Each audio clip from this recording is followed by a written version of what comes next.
ஐயா சிவாஜி நம்ம சொல்லுங்க. ஐயா சிவாய நமக. சொல்லுங்க. வரக்கூடிய இடைத்தேர்தலில் வந்து 6 தொகுதியில் வந்து அண்ணாமலை தான் ஜெயிப்பாருங்கிற மாதிரி ஒரு தகவல் வருது, உண்மைதானா? ஆமா, ஏன் இன்னைக்கு அண்ணாமலைக்கு தாங்க களம். இந்த இப்போ போன இந்த இந்த சட்டமன்ற தேர்தலில் அண்ணாமலை பிஜேபி விட்டு போய் தனியா கட்சி ஆரம்பிச்சிருந்தாருன்னு வச்சுக்கோங்க, அண்ணாமலை தான் சிஎம். விஜய் அவ்வளவுதான், வீட்டுக்கு போயிருப்பாரு. அண்ணாமலைக்குன்னு ஒரு கூட்டம் இருக்குங்க. நீ அவ்வளவு சாதாரணமா 15 நாள்ல 18 லட்சம் உறுப்பினர் இன்னைக்கு நேரடி முகாம் போட்டிருக்காங்க. அங்கங்க தன்னார்வலர்கள் 50 லட்சம் பேர் சேர்ந்தாச்சு இப்பவே. ஏன்னா எப்படி இணையறன்னு தெரியாம இருந்தாங்க. ஆன்லைன்ல எப்படி இணையறது யாருக்கும் தெரியாது. நீ யாரு செல்ல வச்சுட்டு இருக்கலாம், பட்டன் செல்லு வயசானவங்க எல்லாம் 30 லட்சம் பேர் கூட இருக்காங்க அண்ணாமலை ஆதரவாளர்கள் வெளியில. 18 30 இப்போ நேரடி முகாம்ல சேர்றாங்க. அப்போ கணக்கு ஒரு 50 லட்சம் பேர் வந்தாச்சு. அண்ணாமலை தான் நீ அடுத்து முதல்வர், அதுல மாற்றம் கிடையாது. விஜயும் கடகம் தான், அவரும் கடகம் தான். இப்ப விஜயும் கடகம் தான், அவரும் கடகம் தான். ரெண்டு பேருக்குமே ராஜயோகம் இருக்கு. அண்ணாமலைக்கு சரியான ராஜயோகம் இருக்கு. கண்டிப்பா பாருங்க, அண்ணாமலை சிஎம் அவர். ஏன்னா இந்த ஆட்சி எவ்வளவு தூரம் போகும்னு சொல்ல முடியாது. எப்ப வேணாலும் இப்போ அமைச்சர் பதவி கிடைக்காதவங்க விரக்தியில இருப்பான். இவனுக்கு எல்லாம் என்ன தியாகிகளா? அப்படியே விஜய் நமக்கு சீட்டு கொடுத்துட்டாரு, நாமெல்லாம் அப்படியே விஜய் பின்னாடி 5 வருஷம் இருக்கணும் அப்படின்லாம் இருக்க மாட்டாங்க. எல்லாம் சுயநலத்துக்கு தான் வரான். யாரு மக்களுக்கு நல்ல செய்ய வரான்னு சொல்லுங்க. அதனால எப்ப வேணாலும் அமைச்சர் பதவி கிடைக்காத பிறகு விரக்தியாகி வெளியே போக வாய்ப்பு இருக்கு. மும்பைல எப்படி நடந்தது? அதனால அப்படி நடக்கும் பொழுது சட்டமன்ற தேர்தலே வரலாம். வந்துச்சுன்னா அண்ணாமலை தான் முதல்வர், அது எந்த மாற்றமும் கிடையாது. ஏன்னா அண்ணாமலைக்கு ஜாதகம் தெளிவா இருக்கு. பக்கம் 15 பார்மூடம் 12 மக்கனை கோல் கிரகம் 9 அண்ணாமலைக்கு தெளிவா இருக்குங்கிறான். ஜாதகம் சொல்லுது அண்ணாமலை கட்டம். விஜய்க்கும் ராஜயோகம். இப்போ விஜய் வந்து வெறும் சொற்ப சீட்டை வச்சுக்கிட்டு இந்த திமுக கண்ணில் விரல விட்டு ஆட்டுறாருன்னா அவருக்கு ஜாதகம் கெட்டி. ஏன்னா அப்பதே கலைச்சி விட்டுருப்பாங்க. இன்னும் இவ்வளவு தூரம் தாக்க முடியும். இன்னும் 1 மாசம் ஓடுதுன்னா ஆச்சரியம். இன்னும் 1 மாசம் அதுக்கு மேல ஓடுதான வாய்ப்பு குறவுதான். அண்ணாமலைக்கு கட்டம் பயங்கர தெளிவா இருக்குயா. கடகம் வந்து கடகத்தை பொறுத்தவரை எப்படி தெரியுமா? கடகத்துக்கு கூட்டே ஆகாது. இப்ப அண்ணாமலை பாருங்க, பிஜேபி இருந்தார், என்ன நடந்துச்சு? கடைசி வரைக்கும் அவருக்கு ஒரு அமைச்சர் பதவி கூட கொடுக்க மாட்டான். கடகம் அப்படிதான். கடகம் வந்து தாய் ஸ்தானம், எல்லாத்துக்கும் நல்லது பண்ணும். ஆனா தனக்குன்னு எதுவும் கிடைக்காது, தனக்குன்னு எதுவும் வராது. அந்த மாதிரி அது தனியா போச்சுன்னா ஜெயிக்கும். விஜய் தனியா நின்றதுனாலதான் சிஎம் ஆனாரு. விஜய் இப்ப கூட்டணியில போயிருந்தாரு வைங்க, விஜய் கவுன்சிலரா கூட இருக்க முடியாது. கடகம் வந்து இன்னைக்குமே தனியா தான் நிக்கணும். கடகத்துக்கு ஒரு பவர் இருக்கு. அதனால அவருக்குன்னு ஒரு யோகம் இருக்கியா. சாமியே சொல்றாங்களா உச்சி, இப்போ பகவானே சொல்றான், உச்சி கிரகமடா உங்கள் ஒருவருக்கும் தெரியாது, என் பட்சம் உண்டால் போதுமடா, பகையில்லை என் மகனே யாருக்கும் பதறாதே, அச்சமில்லை என் மகனே ஏடு தந்தேன் உன் கையிலே, எழுத்தாணியும் கூட தந்தேன் பட்டயம் தந்தேன் நான், பகை தீர்ப்பேன் பதறாதே. அண்ணாமலைக்கு இறைவன் சொல்றான். உச்சி கிரகம் 9 நடத்துது எல்லா ஜீவராசிகளுடைய வாழ்க்கையிலையும். இங்க நடக்கிற சுக துக்கங்கள், இன்ப துன்பங்கள், மரணம் வரைக்கும் கிரகம் தான் நடத்துது. இப்ப நாளைக்கு எனக்கு சாவு, இப்ப பேசிட்டு இருக்கும்போது நான் சாகணும்னு எழுதுதான் வச்சுக்கோ, கிரகம் முடிச்சிடும். கிரகம் முடிச்சுன்னா என்னோட இதே நின்றோம். எனக்கு உயிர் தீர்ப்புக்கு போயிடும் ஆத்மா. நான் நல்லது செஞ்சிருந்தா மோட்சம், நல்லது செஞ்சால் சொர்க்கம், மோட்சம் கிடைக்காது. எங்க அப்பா சிவனை தேடினா மோட்சம் கிடைக்கும். அப்படி இல்லைன்னா நல்லது செஞ்சுன்னு வச்சுக்கோங்க, போகம் சொர்க்கம். அதான் சொல்றான்ல. அதாவது ஒண்ணு புரிஞ்சுக்கோங்க ஐயா, நல்ல செய்த ஆத்மா சொர்க்கத்துக்கு தான் போறான், இறைவனை அடையிறது இல்ல. அங்க போகங்களை அனுபவித்த பிறகு இறப்புக்குரிய மண்ணுலகளை மீண்டும் மனுஷனா பிறக்கிறான். ஆனா இந்த அரசியல்வாதி பயிலுக்கு இருக்கான் பாருங்க, இந்த ஊழல் பண்ணவன், இந்த கூரடிச்சு உலையில போடுறவன், இந்த நான் தாங்கிற ஆணவத்துல ஆடுறவன், இவன் எல்லாமே தமோ குணமுள்ள ஆத்மா. இவன் நரகத்துக்கு போறான் இறப்புக்கு அப்புறம். மீண்டும் மண்ணு உலகில ரஜசி பிள்ளைங்க கத்வா கர்மி செஞ்சாயுது, ததா பிள்ளைங்க தமசி உணர்ச்சி செஞ்சாயுது. 84 லட்சம் யோனி இருக்கு. பிறப்பிடங்கள் 84 லட்சம். இப்போ மனித பிறப்பிடங்கள்ல இருந்து விலங்குகள் பிறப்பிடங்கள் வரைக்கும் நிறைய பிறப்பிடங்கள் இருக்கு. 84 லட்சம் பிறப்பிடம் இருக்கு. ஆனா இந்த கும்பல் மனித பிறப்பிடத்துல வரமாட்டான். இந்த ஊழல்வாதி பண்றவன்லாம் புழு விலங்கு பறவைன்னு 84 லட்சம் பிரிவு எடுத்து சாவானுங்களாம். இறைவன் சொல்றான். இன்னைக்கு இன்னைக்கு கசாப்படியில் தொங்குற ஆடு யாருங்கிறீங்க? இது போல மனித ஆத்மா தான். கோழி யாரு? மனித ஆத்மா தான். 84 லட்சம் பிரிவு கொடுக்குறான். அதனால நம்ம என்னன்னா, அரசியல் வேண்டாம், நம்ம மோட்சத்துக்கு வழியை தேடுவோம். அண்ணாமலை பின்னாடி நில்லுங்க, ஒரு நல்ல ஆத்மா வந்திருக்குது, தர்மத்தை நிலைநாட்டனால ஒரு பின்னாடி நிக்கலாம், அது தப்பு கிடையாது. அதனால கிரகம் தாயா தீர்மானிக்குது. உச்சி கிரகம்டா உங்களுக்கு ஒருவருக்கும் தெரியாது. பகவானே சொல்றான், ஏன்டா கிரகத்துல உன் குச்சி குடிமையே இருக்குங்க. அதான் இப்ப விஜய் சிஎமானது என்னது யாரால? அவர் திறமையால எல்லாம் கிடையாது. பூர்வ ஜென்மத்துல இப்ப என்ன புண்ணியம் கட்டம் கிரகம் நடத்துது, இவர் இந்த நாள்ல இப்படி நடக்கணும் எல்லாம் விதி கிரகம் தான் தீர்மானிக்குது. ஐயா மனுஷனுடைய ம். பிறப்பு முதல் இறப்பு வரைக்கும் கிரகம் தான் தீர்மானிக்குது. நம்ம வாழ்க்கையில என்னென்ன இன்பங்கள் என்னென்ன துன்பங்கள் என்னென்ன நாண்டுகிட்டு சாகணும்னாலும் பாருங்க விதி தான் கர்மாங்கிறான். அதான் விதி. ம். என்ன செய்ய சொல்றீங்க? நான் சொல்லல, கட்டம் சொல்லுது. கர்மாங்கிறான். கர்மா தான் எல்லாம் தீர்மானிக்குது. ம். இப்ப நானே பாருங்க மாடு பட்டினியா கிடக்குன்னு சொல்லி என்ன பண்ணேன், ம். இந்த நொங்கு கூந்தல் இருக்கு பாருங்க, பாவம் மாடு பட்டினியா இருக்குன்னு சொல்லி நொங்கு கூந்தலை வெட்டுவோன்னு சொல்லி கட்டக்கச்சி வெட்டி வெட்டி போட்டுட்டு இருந்தேன். ஒரே வெட்டு விரல் துண்டாயிருச்சு. என்ன பண்ண சொல்றீங்க? ம். பிறக்கும் பொழுது நல்லா தான் பிறந்தேன். குறுகிய சிறிய காலத்துல ஒரு விரல் துண்டா போகுதுன்னு எனக்கு கர்மா, நான் செஞ்ச பாவம். இது கடவுள் என்ன பண்ணுவான் சொல்லுங்க? ஒண்ணும் பண்ண முடியாது. அதனால இங்க பாருங்க, நம்ம பூமியில வந்ததே முன் செஞ்ச வினை அனுபவிக்க தான் வந்திருக்கோம். இந்த பிறவியை முடிச்சுக்குவோம். அப்பா சிவனே எனக்கு மோட்சத்தை கொடுத்துன்னு போயிடணும். ஏன்னா பிறப்புங்கிறது பெரிய துன்பங்க, பிறப்பு இன்பம் கிடையாது. பகவானே சொல்றான், என்னை அடைந்து விட்ட பிறகு இம்மனிதர்கள் இறப்புக்குரியதும் நிலையற்றதும் துன்பத்துக்குரியதுமான மறு பிறவியை அடைவதில்லைங்கிறான். இந்த பிறவிய துன்பம்னு பகவான் இறைவன் சொல்றான். அப்புறம் எப்படி நீ இன்பம்? நீ முதலமைச்சர் ஆயிட்டா உனக்கு இன்பம் கிடைச்சிருமா? நீ பிரதமர் ஆயிட்டா உனக்கு இன்பம் கிடைச்சிருமா? நீ மந்திரி ஆயிட்டா உனக்கு இன்பம் கிடைச்சிருமா? கிடைக்காது. எப்படி கிடைக்கும்? கிடைக்காது. இது போகும். கொஞ்ச நேரத்துக்கு இன்பமா இருக்கும், முடிஞ்சிடும், அவ்வளவுதான். அந்த ஆசைக்கு ஒரு முடிவு இருக்கு. ஆனா எங்க அப்பா சிமெண்ட பண்ண வச்சுக்கோ, உனக்கு எல்லையில்லா அந்த பேரின்ப வாழ்வு கிடைக்குது, பேரானந்தம். எப்படி அந்த ஆனந்த சுகம் ஆத்மாவுக்கு அவ அங்க அங்க ஹீனம் அவையும் கீழஹீனம் கிடையாது. ஆத்மா குறைபாடே கிடையாது. ஆத்மாவை எவனாலும் வெட்ட முடியாது. இந்த விரல வெட்டிடலாம், இந்த உடம்பை வெட்டி கொண்டுடலாம், உடம்பை எரிச்சிடலாம், ஆத்மாவை எரிக்க முடியாது. ஆத்மாவை ஜலத்துல மூழ்கடிக்க முடியாது. காற்று இவனை உளரைப்பதில்லை.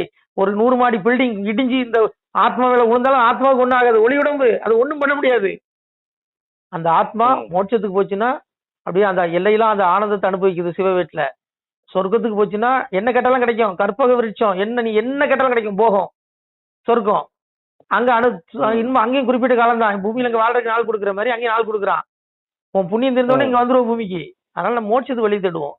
ஆனா இந்த தமோகுண பிறவி ரஜஸ்தம சாவிவி சத்தும்பதி வரும் துராத்மா, இந்த ஊழல் பாதி பண்றான் பாருங்க, ஊரடிச்சு உலையில போட்டு வச்சுட்டு இந்த யோக்கிய மாதிரி வெள்ளையும் சொல்லி திரிகிறானுங்க பாருங்க.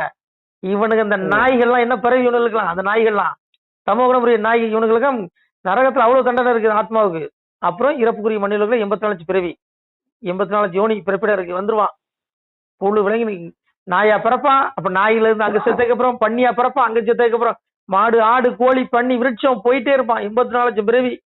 எத்தனை கோடி ஆண்டு இந்த உலகத்துல இருப்பானே தெரியாது. கிடைச்ச வாய்ப்பு மனித பிறவி பயன்படுத்திங்க, அவ்வளவுதான் நான் சொல்லுவேன். மோட்சத்துக்கு வழி தேடிக்கோங்க. அதனால இது நிரந்தரம் இல்ல. முருகனே இன்னைக்கு சூரனுக்காக தான் புத்தி சொன்னா, திருச்சியடன் புத்தி செவ்வாய் நேரிட்டு ஒரு மோட்சம் தேட முடுக்கமதி நாய சூரபத்மா ஆட்சி அதிகாரத்துக்கு ஆணவத்தை ஆடாடா நாய, மோட்சத்துக்கு தேட முடுக்கமதி ஆணவத்தை விட்டுட்டான் முருகன் சொன்னா. இறப்பதறியாமல் எரியவிக கண்டாவி உற்பசிக்க சென்ற வெட்டியில் இருந்தார் போல் தம்பி தமையன் சந்ததிகள் மந்திரிமார் மும்பில் உள்ள சூரர் முடுக்கமதை கண்டாவி நம்பி பதம் மறந்து நாம் பெரிதனவே கெம்பினான் சூரன் கெட்டனார்க நம்மனை முருகன் சொல்றான். அதாவது வெட்டில் பூச்சி வந்து எரியர் நெருப்ப வெட்டில் பூச்சி பார்த்துச்சுன்னா அது உணவு, நம்ம சாப்பிட்ற உணவு நினைக்குமா, நினைச்சு அதுவே உள்ள விட்டுக்குன்னு உள்ள போய் விழுந்து அதே அழிச்சிக்குமா தன்னைத்தானே. அது போல இந்த நாயை நீ அழிஞ்சு போயிரு, அது வெட்டில் பூச்சி மாதிரி ஒரு நிலைமை ஆயிரம். சூரபத்மா மோட்சத்துக்கு வழியை தேடு, முடுக்க உன் ஆணவத்தை விட்டுன்னு முருகன் சொன்னான். கேட்டானா கேட்கல, அழிஞ்சான். அது மாதிரி இன்னைக்கு இருக்க அரசியல்வாதி பயிலுக கொஞ்சம் பதவி வந்தோடனே அடையே ஐயோ ஆணவம், அவனுக்கு மேக்கப் என்ன மினுக்கிறதுன்னு ஐயோ நடை உடை பாவனை அடே முட்டாளே. இறைவன் சொல்றான், என்ன சொல்றான், சற்றாலே வாழ்வு சகடருக்கே வரையில் கற்றோரே ஆகிடும் கண்டறிவேன் போனி என்பான். முள்முருங்கை பூவு மினுக்கு 3 நாளை கல்லரோட வாழ்வு காணுவது போல் முடிக்கிறான். முள்முருங்கை பூவு 3 நாள்ல கருகி விழுந்துரும். அது போல இந்த அற்ப பயல்களுக்கு பதவியும் காணாம போயிடும் இறைவன் சொன்னான்.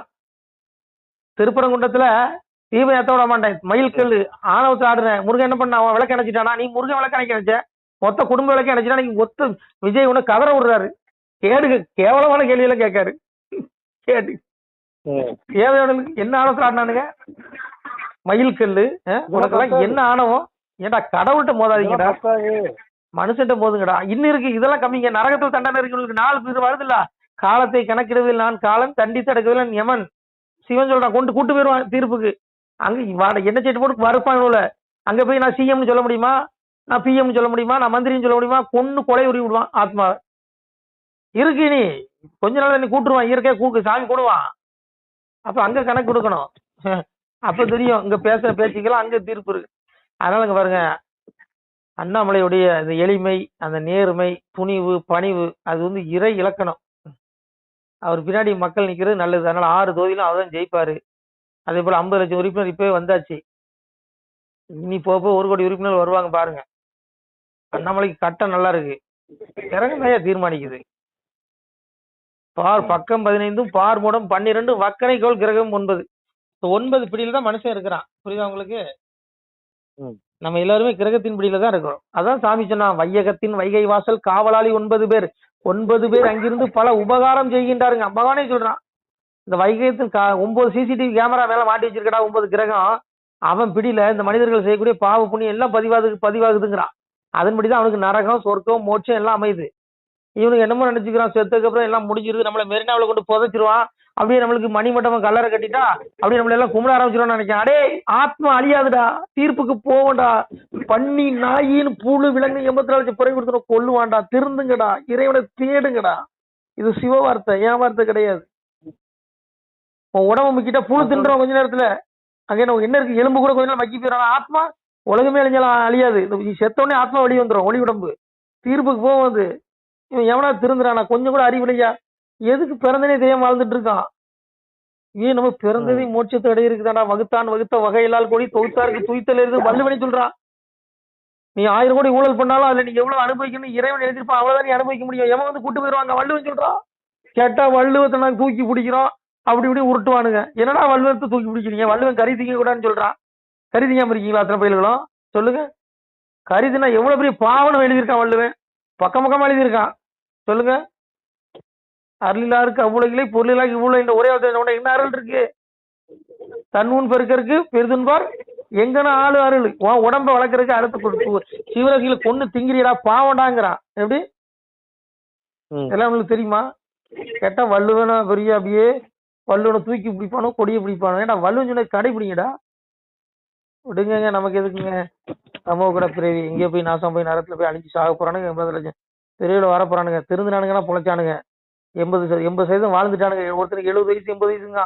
இன்னும் பதவி வெறியில் அப்படியே தூத்திட்டு இருக்கான். கொஞ்சம் கூட ஞானம் இல்ல. ஞானத்தை தேடுங்கடா, முக்தி கிடைக்கும். கொஞ்ச நாள் தான். ஐயோ அங்க நரகத்துல அங்க உங்களுக்கு என்ன பாடுபடுத்துவான் எவன் தெரியுமா? விடுங்க, திருந்த மாட்டானுங்க. நமக்கு எதுக்கு எவன் கெடுகட்ட பண்ணுவான்? நம்ம சாமியை தேடி நம்ம முடிச்சுட்டு போய் வழி தேடுவோம். சரிங்களா? அதனால நமச்சிவாய திருச்சிட்டோம்ல. அதனால அண்ணாமலை வெற்றி உறுதியாகிட்டது. சரிங்களா?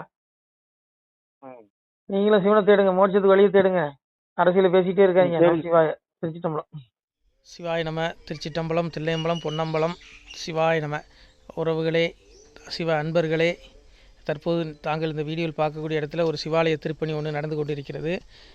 இந்த இடத்துல பார்த்தீங்கன்னா முன்பு ஒரு காலத்தில் வந்து ஒரு சிவாலயம் இருந்திருக்குது. அதாவது இந்த ஏரியா வந்து இப்போ வந்து ஒரு தென்னை மரங்கள் பனைமரங்கள் சூழ்ந்த காடாக இருக்கிறது. முன்பு ஒரு காலத்தில் இங்கே ஒரு ஊர் இருந்ததாக சொல்கிறாங்க. ஆனால் இப்போது சுற்று வட்டாரத்தில் 5 கிலோமீட்டர் சுற்றுலாவில் ஊரே கிடையாது, காடு. இப்போ இந்த இடத்துல ஒரு சிவாலயம் வந்து அமையிருக்கிறது. இந்த சிவாலயத்தில் வந்து இருந்த அந்த சாமியுடைய திருமேனியை வந்து எடுத்து வச்சிட்டோம். திருப்பணி முடிஞ்சதுக்கப்புறம் பிரதிஷ்டை பண்ண இருக்கிற உறவுகளே, தற்போது இந்த வீடியோ பார்க்கக்கூடிய உறவுகள் தங்களால் முடிந்தால் ஒரு சின்ன உதவி செஞ்சு கொடுங்க. எங்கள் இடத்துல பொருளாதாரம் இல்லை. அதனால் பார்த்திங்கன்னா அந்த வேலையெல்லாம் அப்படியே நின்று போச்சு. பாருங்கள், இந்த அப்படியே பாதியிலே நிற்கிது இந்த சிவாலய திருப்பணி வந்து. பக்த கோடிகள், அன்பு உள்ளங்கள், தயவுசெய்து நீங்கள் உதவி செய்ய விருப்பமுள்ள உறவுகள் உதவுங்க. உங்களுக்கு கோடி புண்ணியம் கிடைக்கும். இந்த சாமியோடைய அருள் அனுகிரகம் உங்களுக்கு கண்டிப்பாக கிடைக்கும். இது வந்து ஒரு புகழ்பெற்ற சிவாலயம் கூட சொல்லலாம். சாமியோட திருமேனியை எடுத்து வச்சிட்டோம். இந்த இடத்துல பார்த்திங்கன்னா ஒரு வாசி தண்டம் இருக்குது. அந்த காலத்தில் ஒரு முனிவர் யாரோ தவம் செஞ்சுருக்காங்க. அவங்களுடைய வாசி தண்டம் அவர் திருக்கரங்களால் எழுதின ஓலைச்சுவடி கூட இன்றும் இருக்குது, இன்னும் பாதுகாக்கப்பட்டு வருது. அது கோயில் திருப்பணி முடிஞ்சதுமே அதையும் நாங்கள் அந்த வழிபாட்டுக்கு வச்சுடுவோம். இந்த சிவாலய திருப்பணி வந்து சாமி திருநாமம் வந்து முக்தீஸ்வரர் அப்படிங்கிற திருநாமத்தில் வழங்குறாரு. நெல்லை மாவட்டம் நாங்குநேரி தாலுகாவில் இந்த சிவாலயம் அமைய இருக்கிறது. உறவுகளே, இந்த வீடியோ பார்க்கக்கூடியவங்க ஒரு 2 பேருக்காவது கொஞ்சம் ஷேர் பண்ணுங்கள். இந்த வீடியோ பார்க்கக்கூடிய யாராவது ஒரு சின்ன உதவி செஞ்சால் இந்த ஆலய திருப்பணி வந்து கண்டிப்பாக நாங்கள் வெற்றிகரமாக முடிச்சுடுவோம். பாருங்கள், அந்த வேலை எல்லாமே அப்படியே நிற்கிது. கல்லெல்லாம் இறக்கி போட்டிருக்கோம். இன்னும் நிறைய கற்கள் தேவைப்படுது. சுவாமியோடைய அந்த திருக்கோபுரம் பார்த்திங்கன்னா லிங்க வடிவிலே அமைக்க இருக்கிறோம். உதவுங்கள் உறவுகளே. உங்களுக்கு அப்பா சிவபெருமானுடைய அருள் நிச்சயம் கிடைக்கும். எம்பெருமான் சொல்வான், வாழுவீர் தாழ்வில்லாமல் மக்களும் கிளைகள் கொஞ்சி நாளுமே மகிழ்ச்சியை கூர்ந்து நலமுடன் வாழும்போது நீளுமே எனது செங்கோல் நீதியும் நெறிபோல் வந்து ஆளுமே உங்கள் தன்னை அன்புடன் அலையாவண்ணம். உங்களை எம்பெருமானுடைய அப்பாவுடைய திருவாசகத்தாலேயே வாழ்த்துறோம் உறவுகளே. ஆணுடன் பெண்ணும் பெற்று அதிகமாய் செல்வமாகி தானுடன் நினைவுமுற்று தர்மமும் நெறியும் கற்று வேணும் நீள் காலமெல்லாம் வெள்ளியர் உடனே வாழ்ந்து போனுதல் கமலநாதன் பொற்பதம் பெற்று வாழ்வீர். அந்த ஈசனுடைய பொற்பதம் நிச்சயம் கிடைக்கும். உங்களுக்கு இகத்திலும் சுகம், பரத்திலும் சுகம். உங்களுடைய கர்ம வினைகள் மன்னிக்கப்பட்டு உங்களுக்கு நிச்சயம் மோட்ச வீடு கிடைக்கும். இகத்தில் பூரண ஆயுளுடன் நோய் நொடி இல்லாமல் வாழ்ந்து நீங்கள் பரவாழ்வும் பெறுவீர்கள் உறவுகளே. மக்களே, நீங்கள் எல்லாம் வாழ்பொன்னம் பதியிற் சென்று முக்கியமான யுகநில மதிலே தன்னால் கக்கிய பொன்கள் ஸ்வர்ணம் கைமணம் குளிர அன்னம் பொக்கிஷம் நிறைய வைத்து புகழ உண்டு இனிதாய் வாழ்வீர். இந்த இகவாழ்வும் பரவாழ்வும் உங்களுக்கு சுகப்பட அப்பன் ஈசனர்களால் வாழ்த்துகிறோம். இந்த திருப்பணிக்கு உதவி செய்ய ஒரு ஜிபே எண் சொல்கிறோம். இந்த எண்ணில் நீங்கள் உதவலாம். நீங்கள் இந்த எண்ணிலே நீங்கள் தொடர்பு கொள்ளலாம். ஜிபே, ஃபோன்பே, வாட்ஸ்அப் எல்லாம் இந்த நம்பர் தான். 93 85 44 31 06 93 85 44 31 06. இந்த எண்ணில் நீங்கள் உதவலாம், தொடர்பும் கொள்ளலாம். வாட்ஸ்அப்பு இந்த எண்ணு தான், ஜிபே இந்த எண்ணு தான் உறவுகளே. முடிந்தளவுக்கு ரெண்டு பேருக்காக ஷேர் பண்ணுங்கள். இந்த வீடியோ பார்க்கக்கூடிய யாராவது ஒருத்தர் சின்ன உதவி, நீங்கள் வந்து பெரிய அளவில் செய்யணும் கூட, நீங்கள் ₹1 நீங்கள் தந்தாலும் மனசார வேண்டி ஏற்றுக்கிறோம் உறவுகளே. உதவுங்கள். முடிஞ்ச அளவுக்கு கொஞ்சம் ஷேர் பண்ணுங்கள். நன்றி. சிவாய நம. திருச்சிற்றம்பலம், தில்லையம்பலம், பொன்னம்பலம். உறவுகளே, நம்ம இந்த இடத்துல வாழ்ந்து மறைந்த ஒரு சித்த மகாபுருஷர் பயன்படுத்திய பல 100 ஆண்டுகளுக்கு முன்பு உள்ள வாசி தண்டம் ஒரு சித்த மகாபுருஷர் பயன்படுத்தியது. அவர் திருக்கரங்களால் எழுதிய அந்த ஓலைச்சுவடி கூட பாருங்கள், இன்னும் பாதுகாக்கப்பட்டு வருது. இந்த சிவாலயம், நம்முடைய இந்த சிவாலய திருப்பணி முடிந்ததுமே எம்பெருமான் அவர் எழுதிய அந்த சிவனை பற்றி புகழ்ந்து எழுதிய அந்த பாடல் வரிகள் இதில் இருக்குது. இந்த வாசி தண்டம் அவர் பிரதிஷ்டை செய்த அந்த லிங்க திருமேனியையும் இந்த இடத்துல நாம் இந்த ஆலயம் கட்டி நாம் பிரதிஷ்டை செய்திருக்கிறோம். அனைவரும் இந்த ஆலய பிரதிஷ்டைக்கு கண்டிப்பாக வரணும். முடிஞ்ச அளவுக்கு இந்த வீடியோ பார்க்குறவங்க உதவி பண்ணுங்கள் உறவுகளை. பொருளாதாரம் இல்லாமல் திருப்பணி நின்று போச்சு. முடிஞ்ச அளவுக்கு ஷேர் பண்ணுங்கள், உதவுங்க. நன்றி. நம சிவாய. திருச்சிற்றம்பலம், தில்லையம்பலம், பொன்னம்பலம். இந்த புண்ணிய பலன் தங்களுக்கு கோடான கோடியாக வரும் உறவுகளை. நம சிவாய.